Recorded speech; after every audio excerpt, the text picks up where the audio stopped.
Hello, ladies and gentlemen. It is August 10, year 2021, 3 p.m. Pacific Standard Time. And this is Professor Hamamoto. And as you see, we have a special guest today. She's got a lot of information and insights and analysis to share with us today. She is the investigative journalist named Janet Phelan. And we have something in common, and we're going to talk about this as well before we end this cast 1 hour from now. We share in common the same publisher, TrineDay, Chris Milligan, publisher.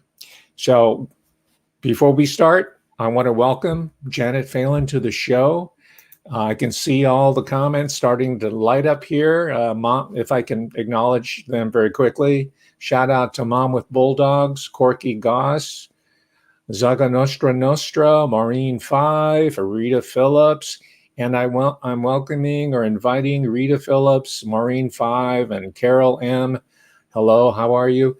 To ask a question of Janet Phelan. And we were talking before the show about bug out possibilities, especially where it concerns Mexico, Estados Unidos de Mexico. So ask away. Try not to get me in trouble with the algorithm because, as you know, I have 2 strikes.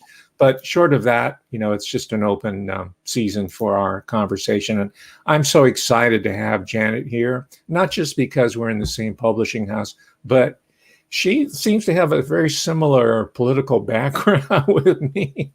That is, people on the left, liberal type of area. But her conclusions are right in alignment with mainstream America. So, Janet, welcome to us. And that's my very first question. What happened to the left?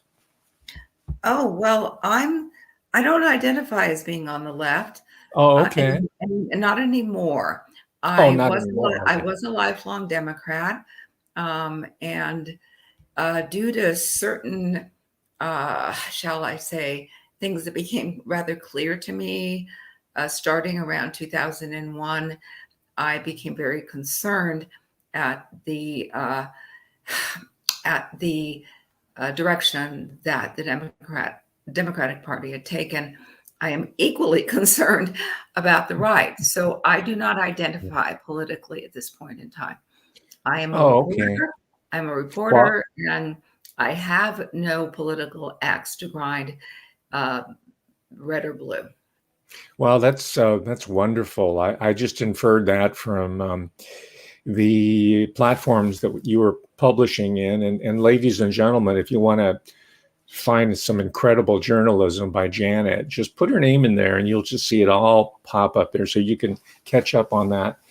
And we'll get into this in a moment. It all is really kind of culminates in this great book that is available for pre-sale right now on Bezos.com, or you can go directly to TrineDay and purchase the book. But it's not out yet, but it is available for pre-sale. I'm sure it's going to be great.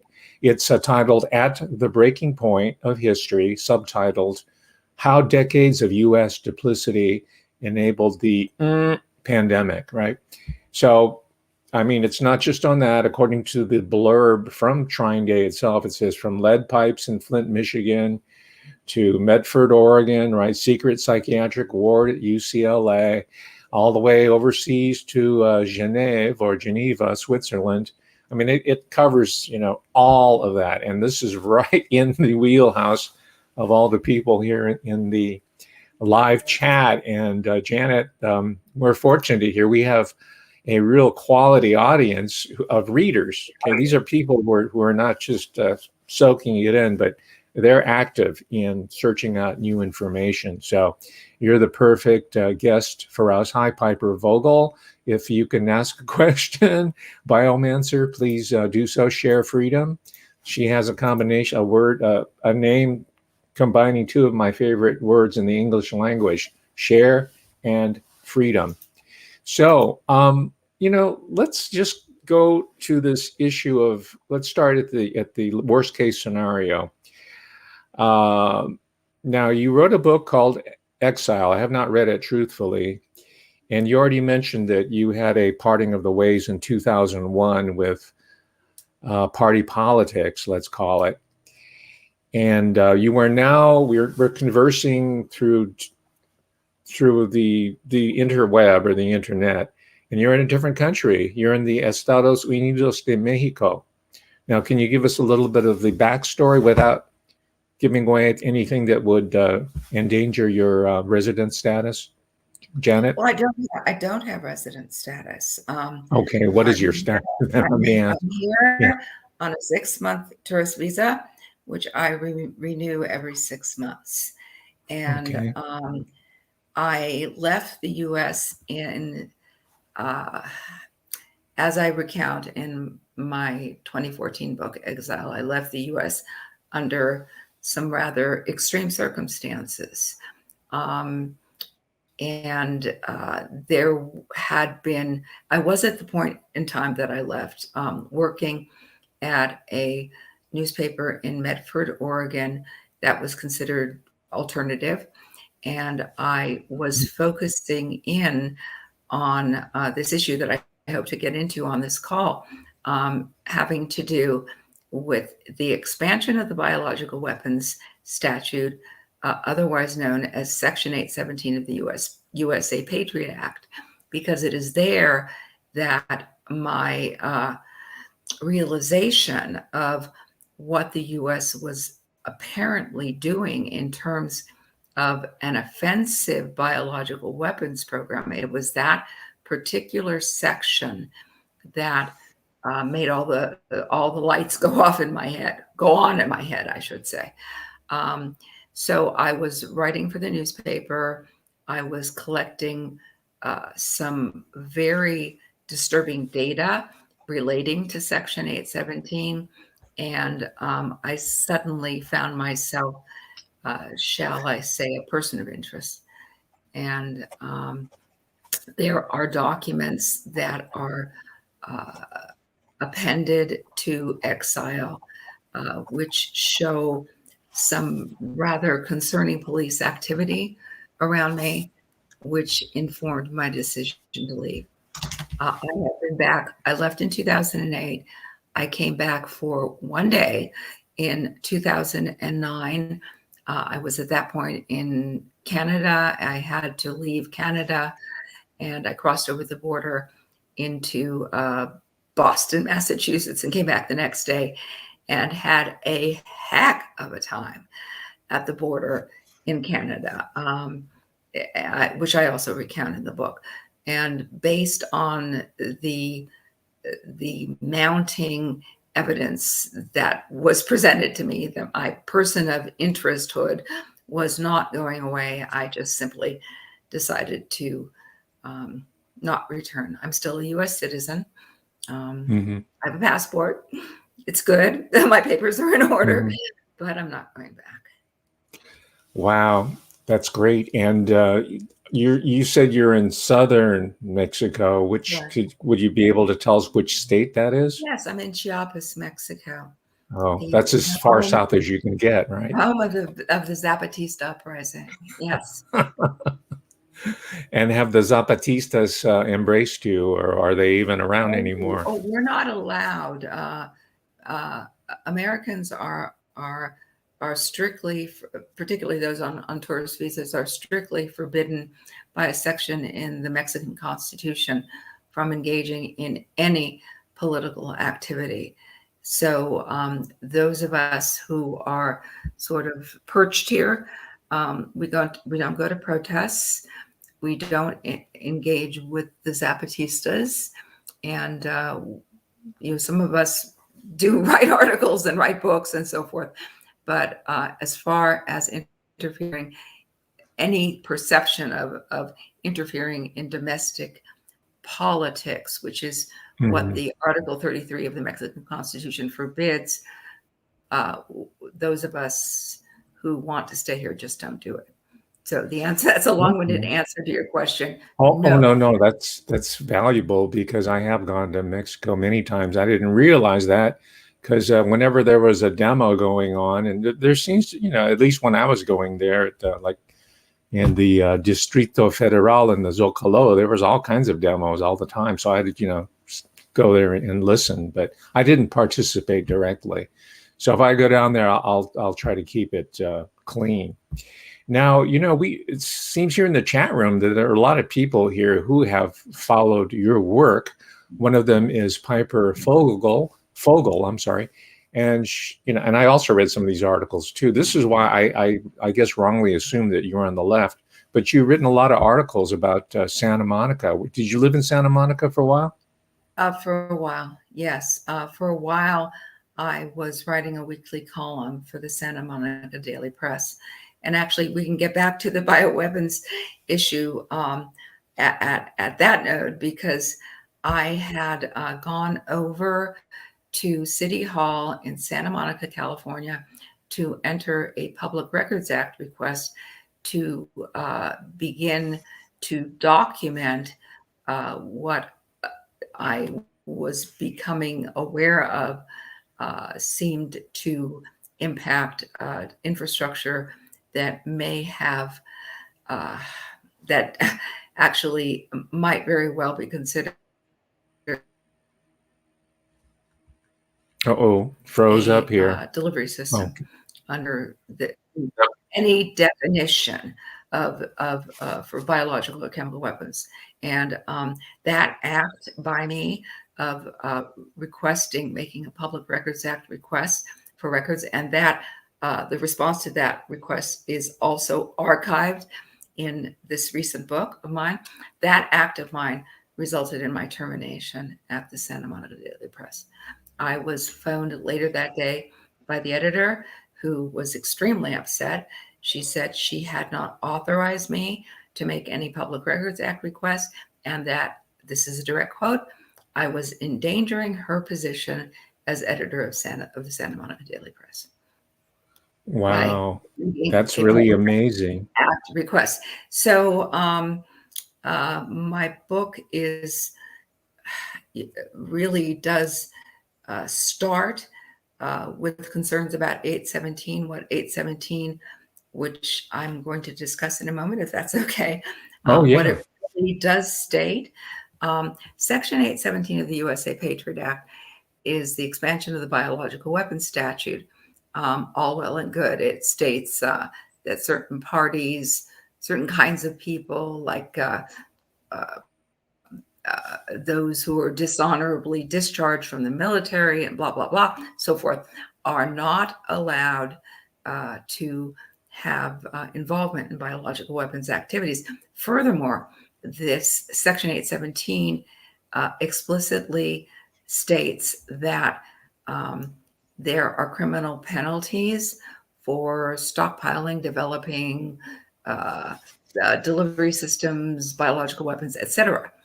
Again, all well and good. However, there is a caveat at the end, which states that the prohibitions contained in this section shall not apply to any duly authorized U.S. governmental activity. Now, that is a big deal. And it's a big deal on a number of different levels. The U.S. has given itself, through 817, immunity from violating its own biological weapons laws. That is problem number one. Problem number two is that the U.S. is party to an international treaty known as the Biological Weapons Convention. And by passing into law Section 817, it put the U.S. in possible lack of compliance with the Biological Weapons Convention. Now, the U.S. has an obligation under the Biological Weapons Convention to report certain kinds of biological weapons activity, including changes in legislation, to the convention at large. I have attended the Biological Weapons Convention in Geneva now two times, once in 2011 and once in 2016. It is generally a 5-year event, although there are interim meetings. And what I discovered in 2011 was that the U.S. had neglected to inform the convention at large about this peculiar 817. I went ahead and spoke with one of the chief delegates from the U.S. State Department about this. His name is Chris Park, and he tried to tell me that it was simply an oversight. However, later in the convention, I found that it appeared not to be an oversight at all. Now, there was a side event during the lunch hour at the convention where a member of the team at the Department of Homeland Security named Dr. Daniel Gerstein was making a presentation about the what wonderful and protective biological weapons laws we have in the U.S. And he put up on the screen the old law, not the amended law, not the one that says that the U.S. can violate its own biological. He tried to pull a fast one. So at that point, it became rather clear to me that there was something pretty radioactive about 817. The U.S. failed to report it. The U.S. lied, actively lied to the convention at large about the nature of their biological weapons laws. Now, going back historically, if I may, Zoga Nostra has a question in the chat room, and this might allow you to give us some backstory on BCW research or CBW. I usually just say CBW. It's faster, and for some reason it doesn't make the transmission jitter. But the question is, why did Nixon halt BCW research in the early 1970s? Do you have any idea on that? Well, I don't think he did. I think Tricky Dick told the nations of the world that the U.S. was ending its BW research, and I think that nothing of this took place at all. I think it went underground, and shortly after Nixon's unilateral declaration that the U.S. was abandoning its biological weapons offensive research, the nations of the world got together and put together the Biological Weapons Convention, which came into force, I think, in 1975.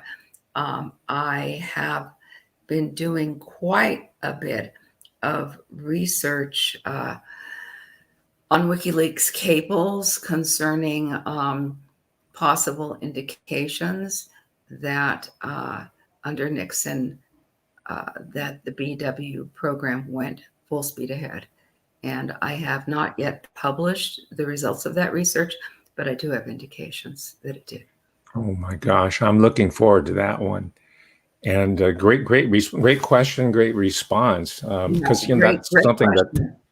Yeah, I mean, I want to know the backstory because it has a progression, as you know, as a journalist. So, but you used the key word. It went underground. Does that mean the program? Does that mean it got exported as well? Like, let's say sent to China, or what do you mean by underground? Well, what I discuss in my pending book, well, hardly pending now, it's gone to the printer, so I guess it should be out soon, is that there are a number of, shall we say, parameters on which the U.S. makes bold statements that they are abandoning certain sorts of projects, and they go underground and they go on their merry way. And I give a number of examples in the book. One, of course, are the MK Ultra programs. And it was, I believe, also in the 1970s when the Church and Pike hearings took place, and as a result of which CIA Director Richard Helm ordered that the files be destroyed so that the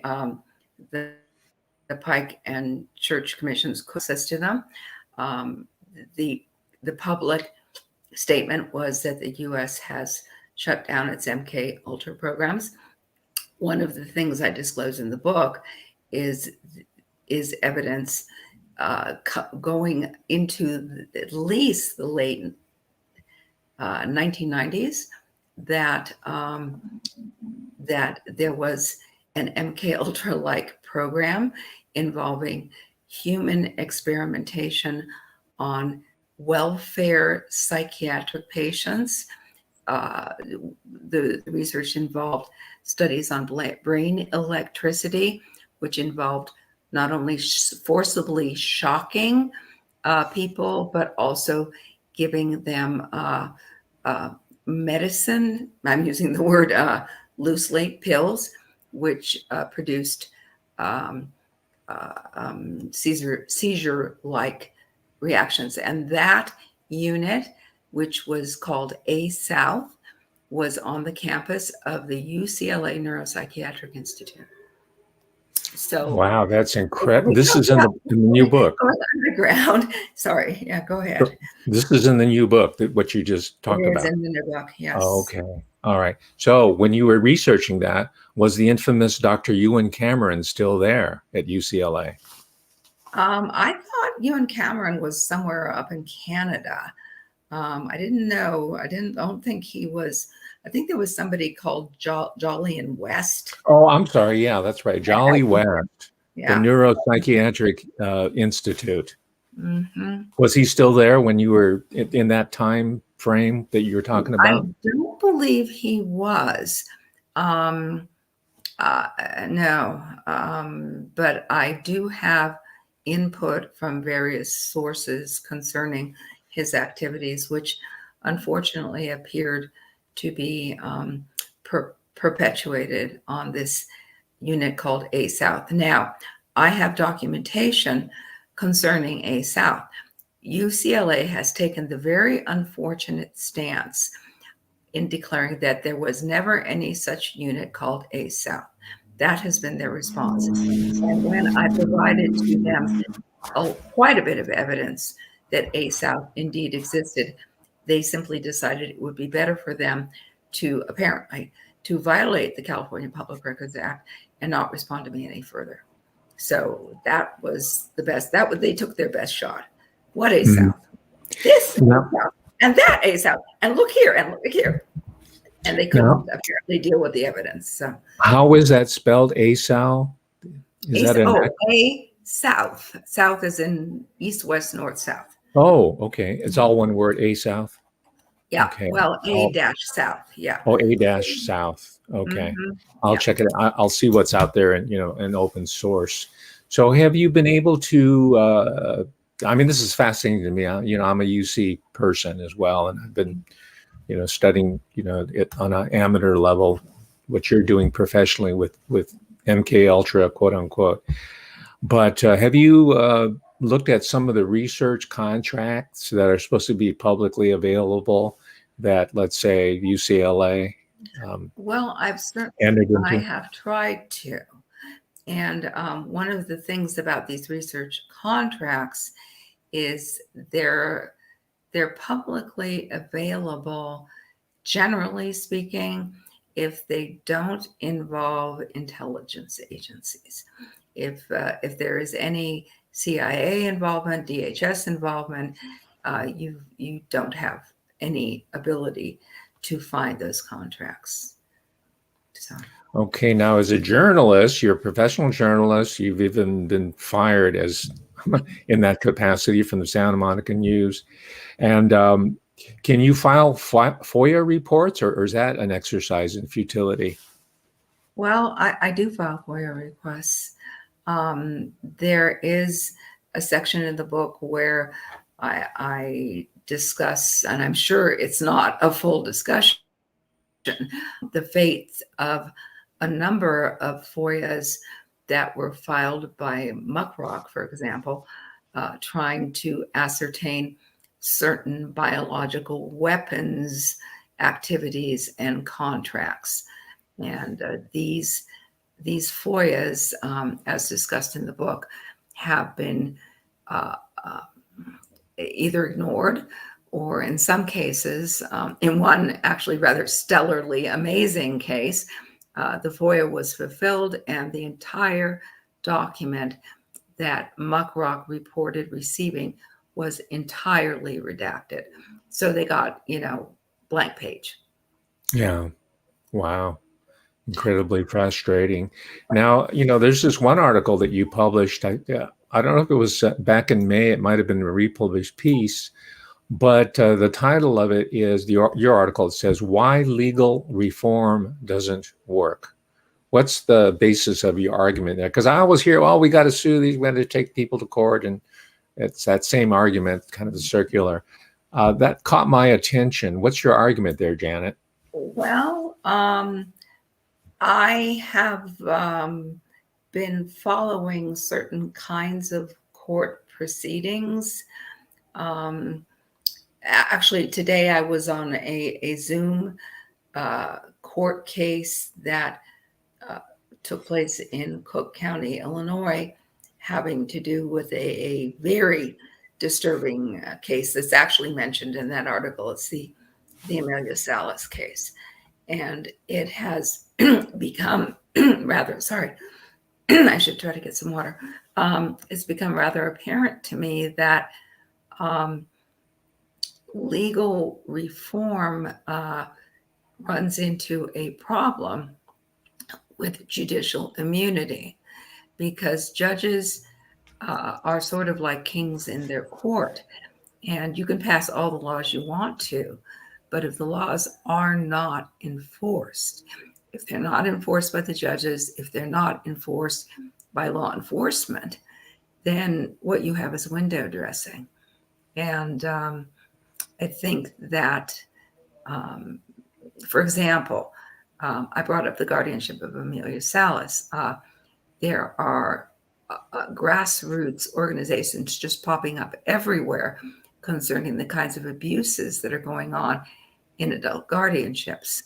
And when I say abuses, I'm not simply saying abuses by the guardians, but abuses that are basically honored and endorsed by the judges. So there are protective laws on the books that should be protecting wards, people under adult guardianship. But if those laws are not being honored and enforced, and believe me, they aren't, then what good does it do to pass more laws? Mm-hmm. Well, I understand your reasoning. It's sound, and from the profound, like the Salas case here, to the more trivial.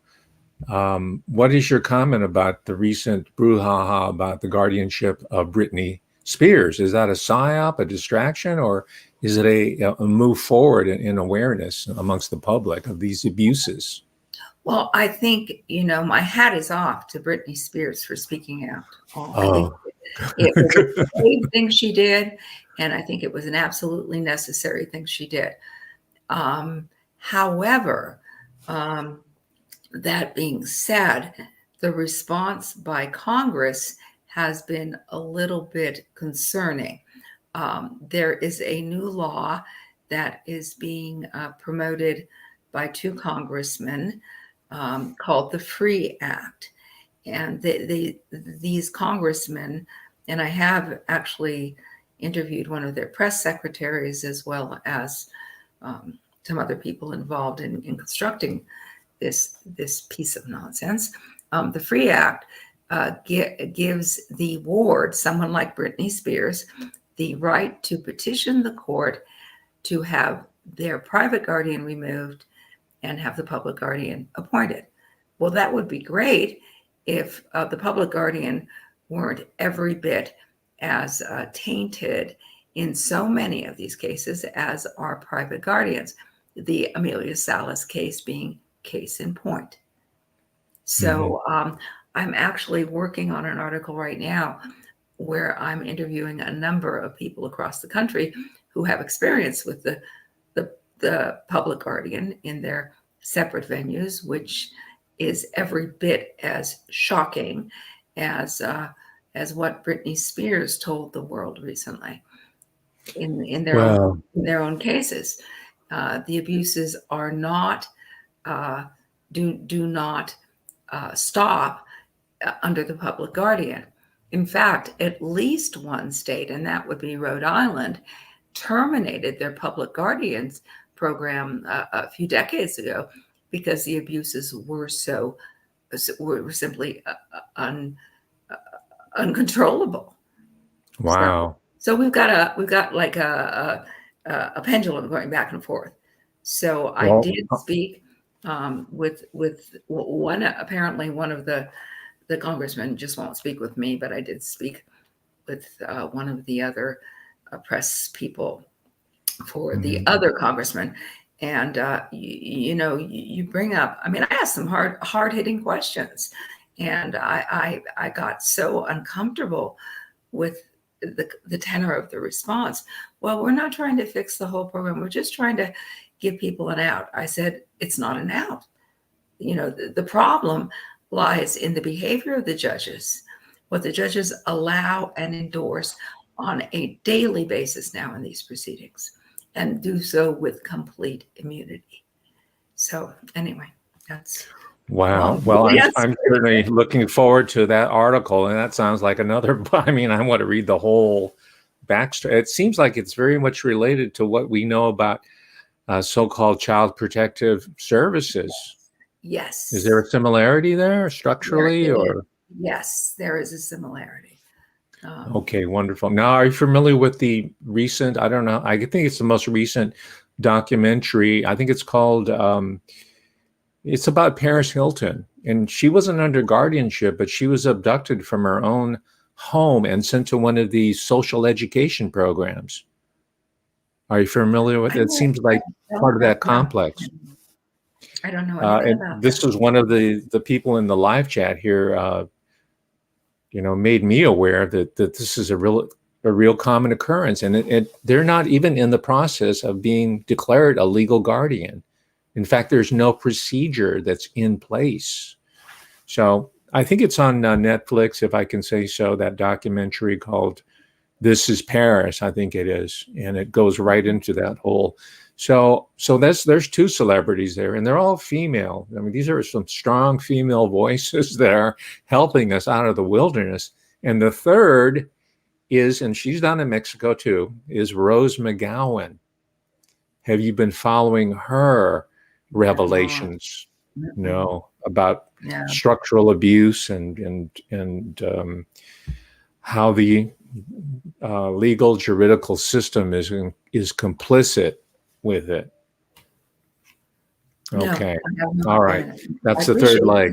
Now you're on congressman. You're talking to them and they're not necessarily receiving you well. What's your response on the recent second report, or part 2, or the addendum by Representative McCall, Republican from Texas, on the what? Are you familiar with that drop recently? I'm not. No. Okay. What is the what? Please tell me. Well, this was a couple months ago, was part 1, or maybe it was earlier than that. He did a congressional, he's a minority leader, but that's just because he's numerically minority, but he has a voice in Congress, U.S. Congress. And he wrote a report and he talked about the lab origins of what. Oh. He didn't really bring in the U.S. because we know there's a U.S. connection here. He's pointing the finger at China mostly. And the second report dropped a couple of days ago. Okay. And George Webb on his show, I don't know if you're familiar, he's doing incredible work in here for the last 18. Oh, you know George Webb? Or knows work? I am aware of him, yeah. Can you comment on the great George Webb's work? Because that report by Representative McCall is very much consistent with what George Webb was doing 18 months ago. And CNN has gone in on him, trying to defame him. You as a journalist know how that works, right? Mm-hmm. Character assassination. Yeah. So can you comment on that as from a journalistic standpoint? Well, I'm a little concerned about all this finger pointing going on with China to the exclusion of the obvious footprint of the United States here. I mean, obviously, there was gain of research going on at that lab, which was funded through Fauci. So how does this become like a Chinese conspiracy against the world. I think there's a lot of deflection going on. Well, that's good to hear because there's one individual out there who's got a huge U.S. and international audience who, at every opportunity, blames the Chacoms. The Chacoms. I think Mhm. you know who that is. So I'm beginning to think he's a throw. I mean, because I agree with you. There's sort of binational, multinational involvement in this whole fiasco. So anyway, that's Representative McCall. There's a bright light for us there, and Thank it's you. something to build on, I hope. So what would you like to talk about next so far as this? That I can't wait to get it. Your new book, your most recent Well, book. what I'm trying to do with the book is to build uh, possibly a historical perspective of the U.S.'s uh, continual violations, not only of biological weapons laws and treaties, also human experimentation norms, violation of the Nuremberg Code. It just goes on and on and on. And the book takes you through, various sorts of projects. I mean, the Edgewood test beds, the uh, the fact that I believe it was in 2015, the U.S. was caught cold sending live anthrax through the mail to over 100 labs worldwide. That is also a violation of the Biological Weapons Convention. I go into some detail as to why the U.S. is getting away with all these violations of the BWC, and it is because there is no enforcement or verification protocol, which is, I think, the BWC is unique in that regard, that it's just a bunch of words on paper. There's no way to verify, and there's no way to deal with reported violations. Now, how did that happen? Well, that happened only months before the attacks of September 11th and the subsequent anthrax letters being mailed out. Um, there was an ad hoc protocol that was presented to the United Nations uh, after being hammered out for quite some time in, I believe it was May of 2001, and it did not pass into law, into part of the BWC, because the U.S. team, led by John Bolton, unilaterally got up and walked out. Very, very, very dramatic. They boycotted this entirely, and this boycott, this refusal to allow for any verification protocol to be attached to the BWC was later affirmed by Secretary of State Hillary Clinton, who made a surprise visit to the Biological Weapons Convention in, I believe it was 2011.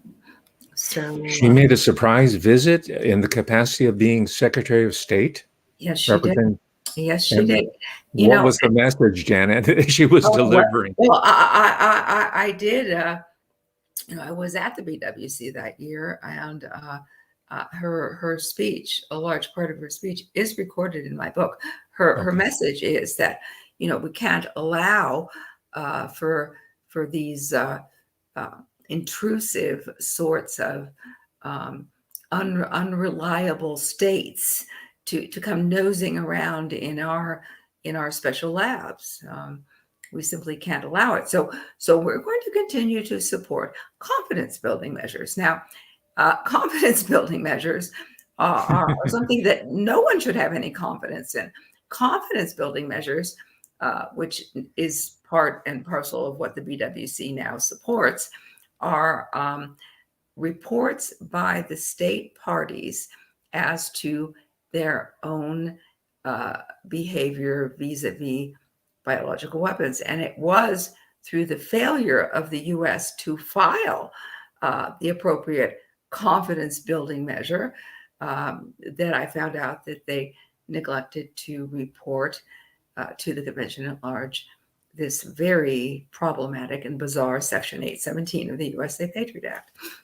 So the confidence building measures are considered apparently by most of the state parties to be a joke, because the level of compliance is very low.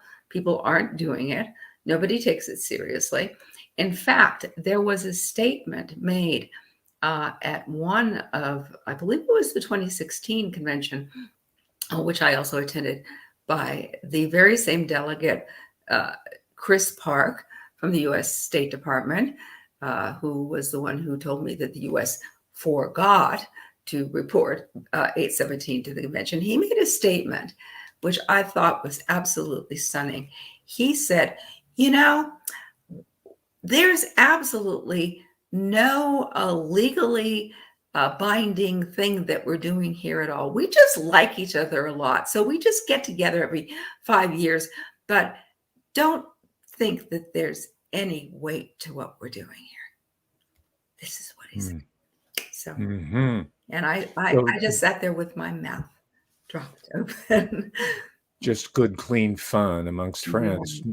Now, were these state actors who say, hey, we don't really place much credibility or validity to this notion of self-policing and all that? These are like state level representatives who are criticizing that? Well, there have been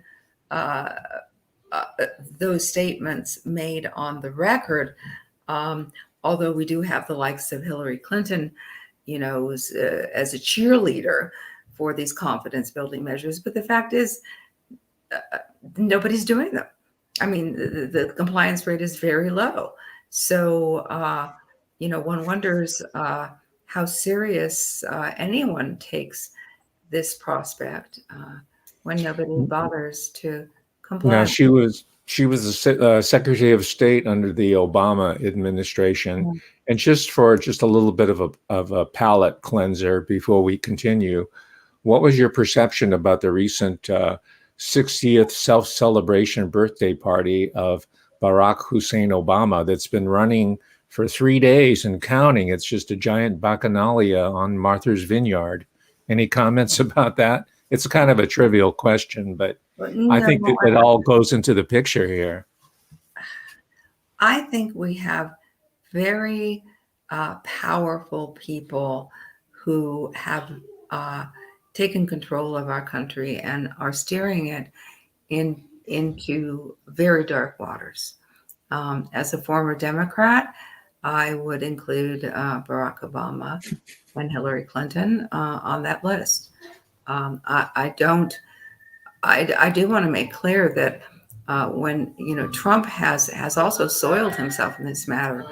I go into in the book a law that he signed in 2018, creating CISA, which has some direct implications on protecting a pandemic. I mentioned before delivery system. I haven't gotten into that yet, but he basically, when he put his John Henry on that bill, the bill disallows any private right of action, which means you can't sue anybody over critical infrastructure. And lo and behold, I did find problems with critical infrastructure, which was to circle back to the beginning of our discussion, which was what I was asking for records of when I stepped over the line and made a Public Records Act request and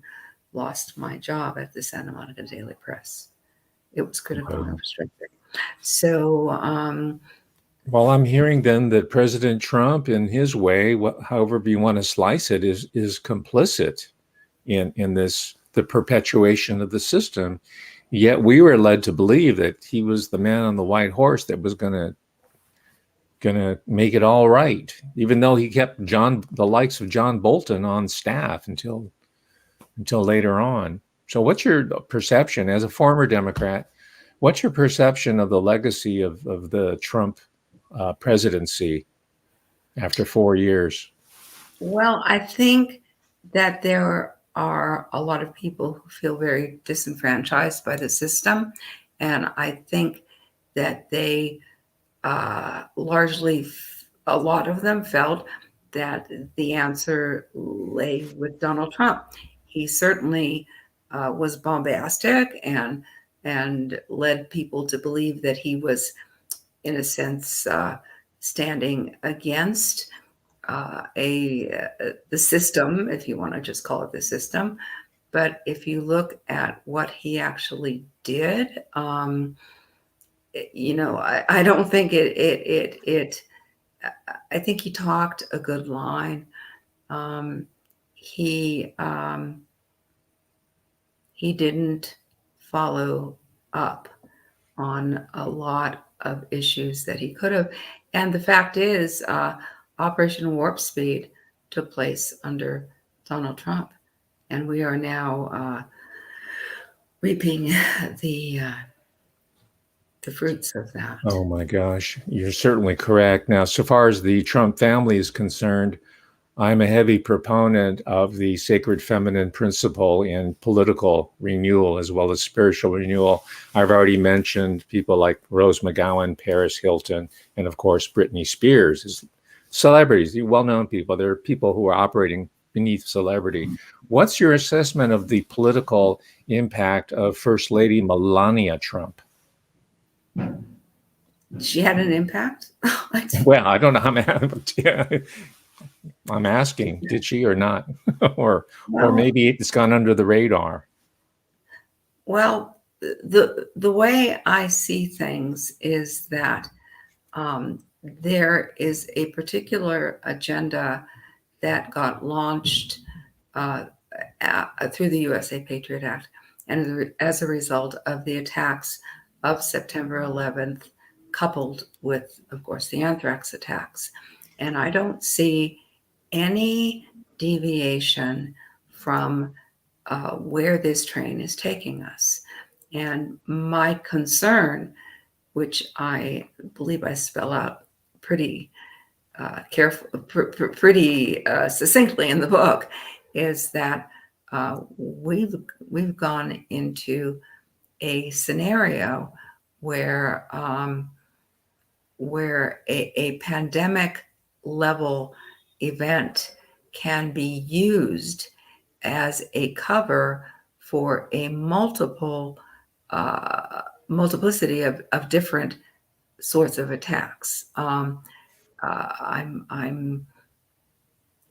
go into that in some depth. So at the breaking point of history then takes us through the Trump administration. You do a retrospective on the Trump input. Does it cover the Trump?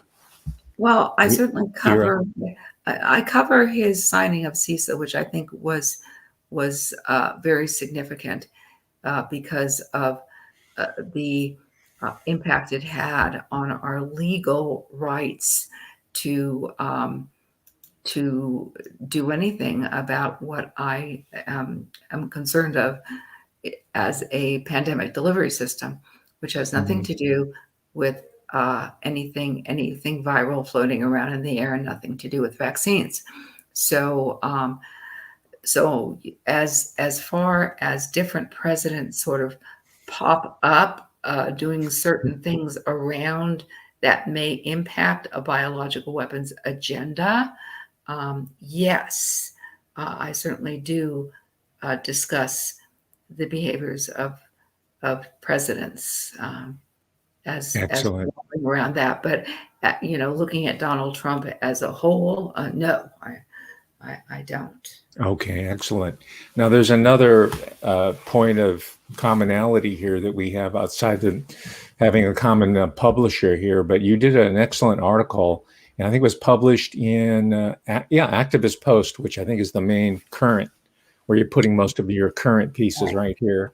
And I encourage all of the listeners, the audience, to check out the whole backlog and the library of articles here. But one caught my attention because This individual invited me to speak to this very class a couple of years ago to talk about the censorship issue. Was just starting to get underway. And I think since he's an expert in this field, he could sense it happening too. And now it's hit home, it's hit him. And I'm referring to Professor Mark Crispin Miller. I gave a talk to that class, and on it was a guy who's written 2 books on vaccines, and also Dell Big Mouth was, I'm sorry, Dell Bigtree was on there as well, whose intention was just to suck all the oxygen out of the lecture hall.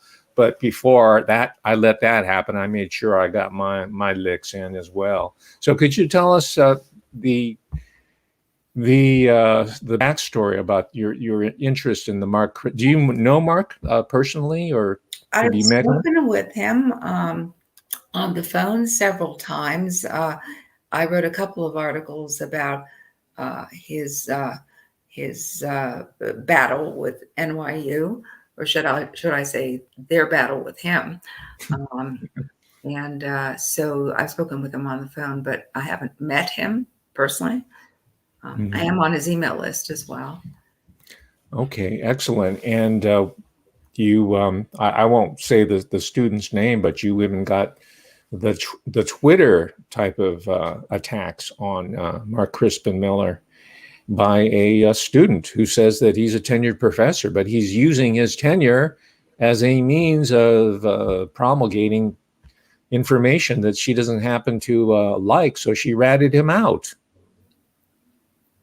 Well, students do that. Students tend to gossip a lot about professors. But my concern here is how NYU really picked up the charge here and went after Miller with everything they had. He has filed a lawsuit now against various of his colleagues at the Excellent. university, stating that they have actually defamed him and are possibly are in violation of his academic freedom. So we're waiting to see how that lawsuit is dealt with. Now, when this went down, I sent him an email giving my support and told him, hey, if I can help, please call on me. I haven't got a response, so I haven't been able to follow it. Are you going to do a follow-up article? Because this is the first time I heard about the lawsuits. Are you going to do a follow-up? Because I think it's an important case. I do think it's an important case, and I'm waiting to see what the court does with it. I do intend to keep covering this. Excellent. I'm glad, on a personal as well as a professional level. And for those of you who don't know, and most of the people in this, I have a quality audience, as already said, they know that Mark Crispin Miller reissued and edited and commented on the classic booklet by Bernays, right? Titled Propaganda. So he's in the field. He does it. He's an expert in media. Well, this is what he teaches, a class in propaganda. And this is where I think the student took exception to some of the statements he was making about mask wearing and COVID as propaganda. Okay. Now, did you hear the news? And I don't know how to interpret it, because sometimes good news turns out to be bad news or not news at all. But you heard that Governor Cuomo resigned. Was that real news or not? When did that happen? It was the dateline was the 10th. I don't think it was in the Onion or one of these fake, parody sites, but I haven't had time to check. Does anybody in the chat room know about that? So today is the 10th. So it would have happened today? It would have happened today, but this is in regards to the accusations of sexual harassment that, everybody knows about. So this is news, fast breaking news. Okay, if it does turn out to be true, and I'm not saying, because I haven't verified it from multiple sources, which you need to do these days, right? What would you consider, Janet, to be the implications for that for the people of the state of New York and New York City in specific? Oh, I do have something to say about that, because Please. I'm, Cuomo, Cuomo's policy on sending untested COVID patients back to nursing, untested. Okay, this was part of his official policy. Back from the hospital to nursing homes resulted in thousands and thousands of COVID deaths in nursing homes. Now, Cuomo was actually interviewed, I think it was by Jake Topper, before he executed this policy, and in the interview, it was clear that Cuomo knew what would happen if he did that, and he did it anyway. Now, fast forward to today, with all of this Me Too stuff going on about Cuomo, I think it is a desperate attempt to get him out of the picture, because he is responsible for those deaths. So you get it's a deflection, right? Oh, I yeah. think it's a deflection, and Okay. I think it's a very unfortunate deflection, because whether or not he groped some women, he actually is responsible for thousands of deaths. So by fixing on this less heinous issue and getting him out of the picture, he is in a sense almost exonerated from those deaths. And you may be aware that Biden's DOJ has recently announced that they're not going to investigate those deaths. Well, I like that analysis, Janet, and you've proven yourself to be a top flight mind. I mean, you throw that question out and you picked it up, and that's an article right there. But I'm getting in the chat It's room. also part of my book, by the way. I do. Oh, it is. My book. Well, not the resignation part. It's got to have, No, a sort of a bittersweet ending. But I'm getting information here from the chat that yes, indeed, Cuomo did resign. So I appreciate your spot analysis. It just really hits the marks for, that's what's so great about independent journalism is that, wow, right there, we don't have to wait for CNN and Jake Tapper or whoever, or Donnie O'Sullivan. We've got Janet Phelan here live in real time, laying it out. So let's see if we only have a couple minutes here. Let's see if there are a couple questions here in the chat room here. Corky says it was a total deflection. I guess that you're saying something similar. Says Dr. Cat says it was interesting to hear Bill de Blasio throwing Cuomo under the bus. Well, let's talk about the mayor now. Are his hands bloodied as well? Bill de Blasio? This was Cuomo's decision. Okay. So they got the right guy. They got the right guy for the wrong reason. For the wrong reasons, of course. Okay. Well, Can you imagine if law enforcement actually investigated those deaths and tied them to the obvious foreknowledge that Cuomo exhibited? You'd have almost a Nuremberg trial there. But absolutely, all taken care of. Speaking, I know your position about legislative niceties and the judge and the judiciary.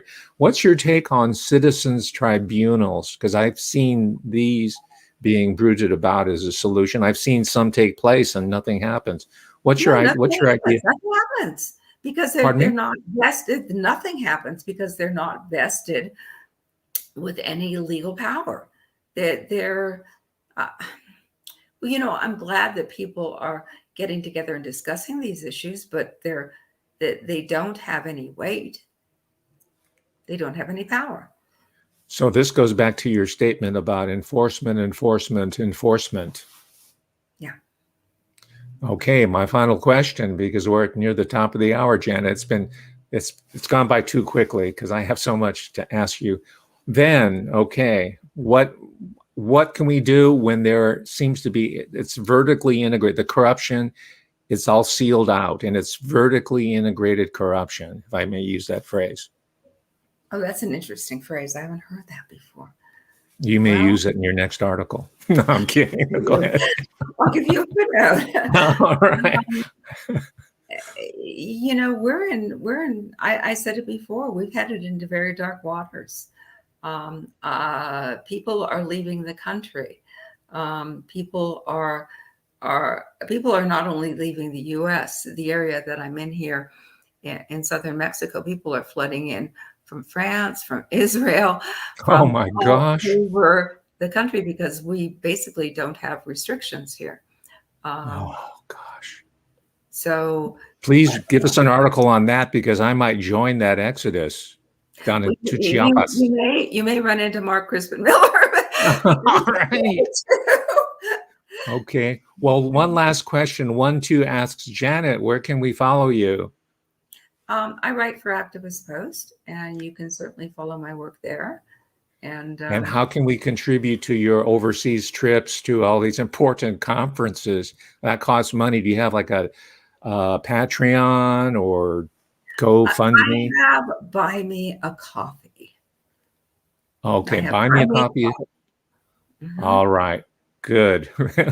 We need to buy you more than a cup of coffee for all the great service you've done on our behalf for us. And on the behalf of all the listeners, the audience here, and myself, I thank you, Janet Phelan, for your great work. And I'm going to get that book, TrineDay. It's on pre-sale, ladies and gentlemen. I know you're a bunch of big readers out there. So buy that puppy and read it. So thank you very much, Janet. Let me just reiterate the name of the book. It's At the Breaking Point of History: How Decades of U.S. Duplicity Enabled the Pandemic. And yes, please buy the book. Yes, it may save your life. Oh, yeah. All right. Thank you very much, Janet, for joining us. We'll leave right now. And thank you, everybody in the chat room.